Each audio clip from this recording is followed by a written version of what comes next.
Speaker, sir, have you ever wondered why Mahatma Gandhi laid such emphasis on khadi? Why was it that he framed the entire Indian freedom struggle around the concept of khadi? And why is it that he only wore khadi? Because khadi is not just a cloth. Khadi is the expression of the people of India. It is the imagination, it is the sentiment, it is the productive force of the people of Aaj pehna hu khadi. It is the expression of the people of India. Speaker, sir, whichever state you go to, you will find different fabrics. There's the Himachali cap, Assamese gamcha, Banarsi sari, Kanchipuram sari, Naga jacket, and you will find that all these fabrics represent the people. When the people of Assam give you the gamcha, they're not just giving you a piece of cloth. They're giving you an expression. They're giving you a piece of their history, their tradition, their future, their imagination.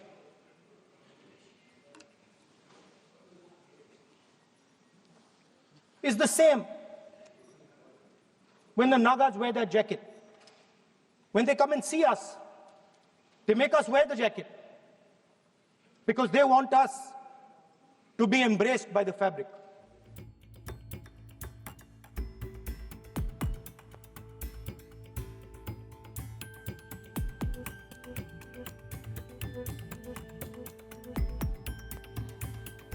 The other thing to notice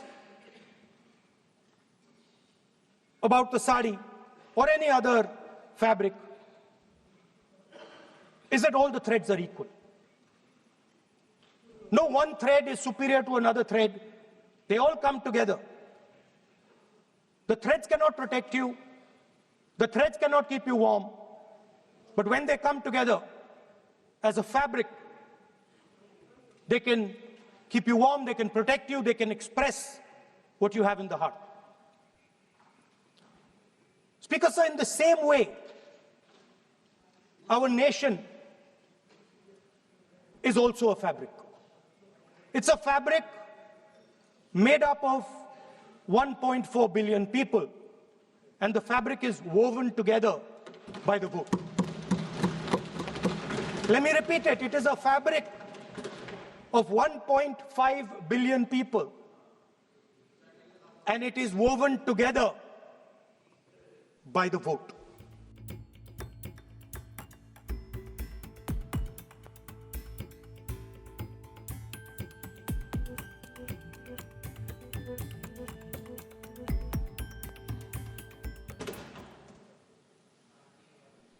Speaker, sir, it is the idea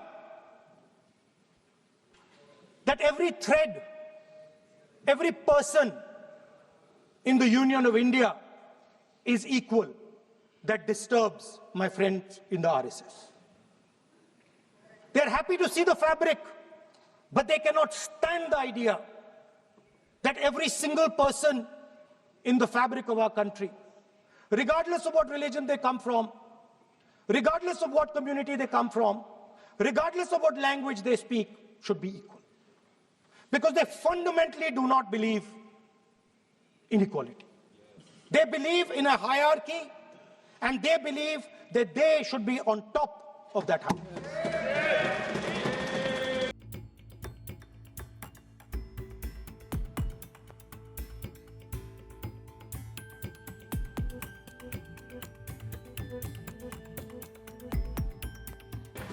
Speaker Sir,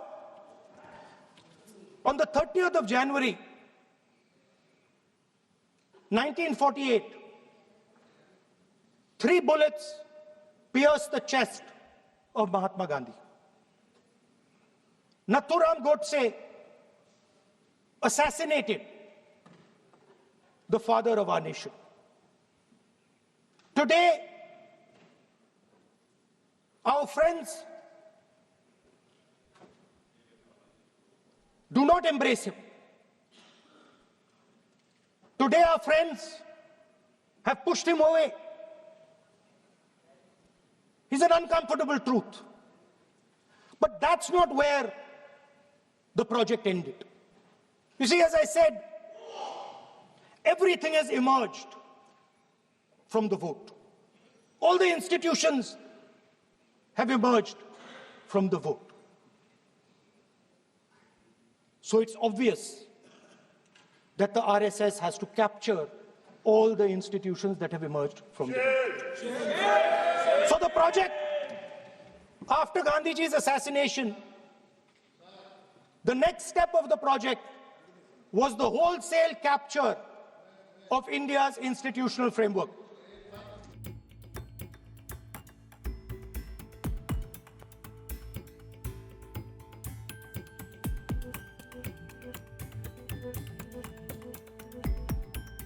Speaker Sir, I want to make it very clear. The discussion is about votes. The discussion is about the stealing of votes. The discussion is about the SIR. And I am framing my discussion about votes. Yes. And what is happening here is patently unfair. I am not being allowed to speak. I am being disturbed. And I put my protest here. I have done absolutely nothing wrong. I am talking about the subject. In order to capture the vote, you have to capture institutions. I am saying that institutions of India are captured, and I will come to the point, which is Election Commission is captured. So, the project of the RSS was to capture the institutional framework of the country, and I said how the education system has been captured. Vice Chancellor after Vice Chancellor after Vice Chancellor is placed not on merit, not on capability, not on scientific temper, but on the fact that he belongs to a particular organization. Second capture, which helps in destroying democracy, the capture of the intelligence agencies. We have the Home Minister sitting here. The capture of the CBI, of the ED, of the Income Tax Department. And the systematic placement of bureaucrats who favor their ideology and attack the opposition and anybody who chooses to oppose the RSS. That is the second institutional capture. And the third institute, there are many more. I can go on. And the third institutional capture and the third election, the third capture of the institution that directly controls the election system of our country, the Election Commission. Now, I am not saying this without proof. I have put forth adequate proof about how the Election Commission is colluding with those in power to shape the elections.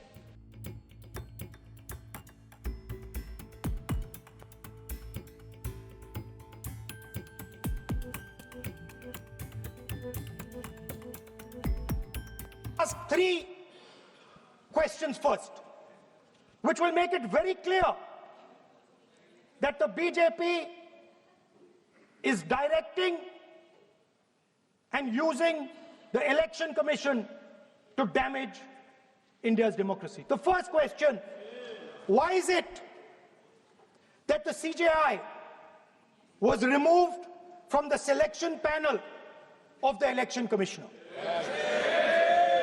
What motivation could there be to remove the CJI?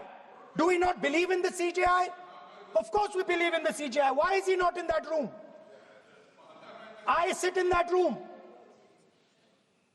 It is so-called a democratic decision. On one side, Prime Minister Narendra Modi and Mr. Amit Shah. On the other side, the leader of the opposition. I have no voice in that room. What they decide is what happens. So the first question, why is the Prime Minister and Amit Shah so keen on choosing exactly who the election commissioner is going to be?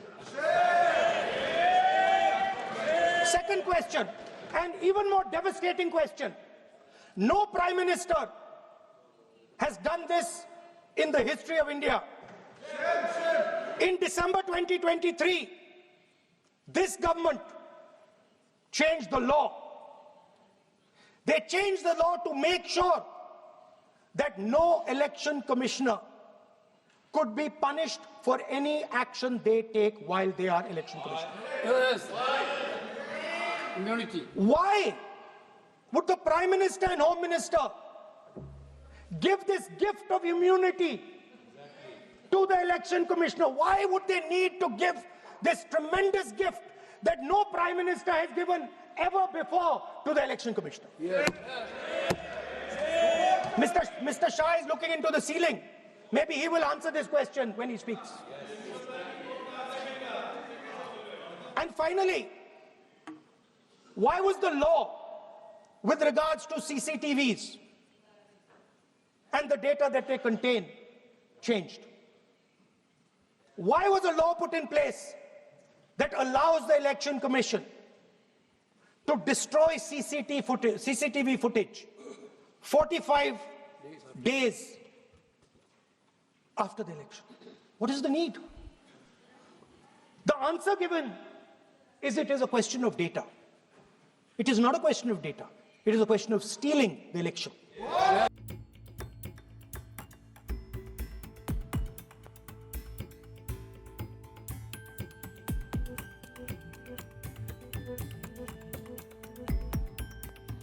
First of all, we have a set of election campaigns that are tailored for the Prime Minister. 3-month, 4-month, 5-month long campaigns are taking place so that the Prime Minister's schedule can be fitted in to the program. Second,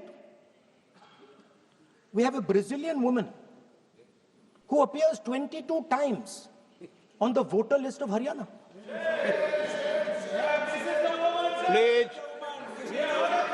No. 22 times this lady appears. एक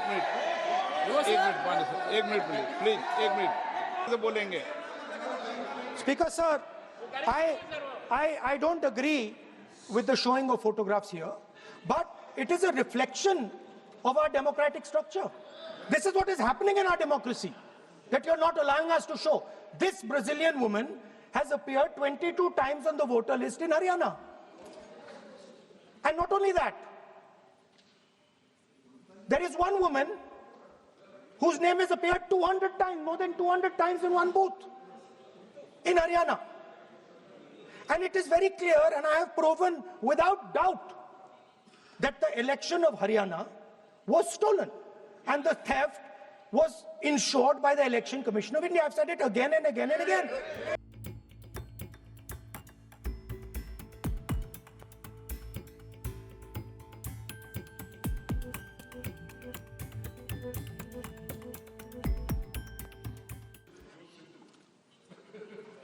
By the way, you're talking about SIR in Bihar. Let me say something about SIR in Bihar. Why is it that after the SIR in Bihar, 1.2 lakh duplicate photos are existing in Bihar, in the voting list? If you've cleaned up the voting list, why are there 1.2 lakh duplicates in Bihar? And we've not just proven this about Haryana. We have proven this in Karnataka, we have proven this in Maharashtra, and I'm absolutely certain this is how you're winning elections in Madhya Pradesh, in Uttar Pradesh, in Bihar, across the country. Now, so what I'm putting on the table is, it is very clear that you've captured the institution. I've shown the mechanism of that capture. I'm also showing you how the Election Commission is doing things that are completely out of line. I'm not getting any answers. right? So now let us come to how, when we are talking about electoral reform. Electoral reform is very simple. The point is, nobody wants to do it. The government doesn't want to do it. What does electoral reform require? What we've been saying. Number one, give machine-readable voter lists to all political parties 1 month before the election.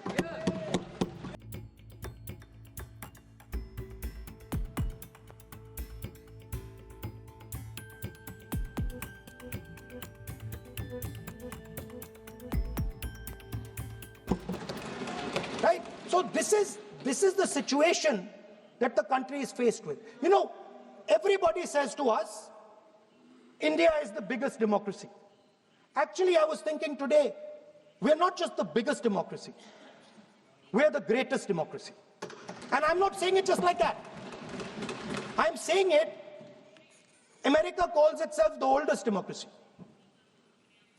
But the democracy that weaves together the largest number of people, the largest diversity of people, the largest number of languages, the largest number of states is this. And so our most powerful asset, the thing that stitches together the entire concept of modern India, stitches together the fabric of modern India, brings people together, allows them to build this great nation, is being attacked by these people. They're destroying it. You know they're destroying it. I know they're destroying it, and they know they're destroying it.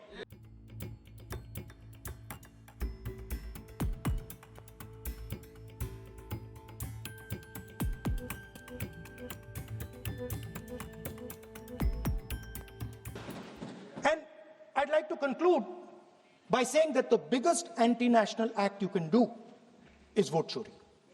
There is no bigger anti-national act that you can do than vote chori. Because when you destroy the vote, you destroy the fabric of this country. You destroy modern India, you destroy the idea of India. So I'd like to conclude by saying vote chori is an anti-national act, and those across the aisle are doing an anti-national act. Thank you.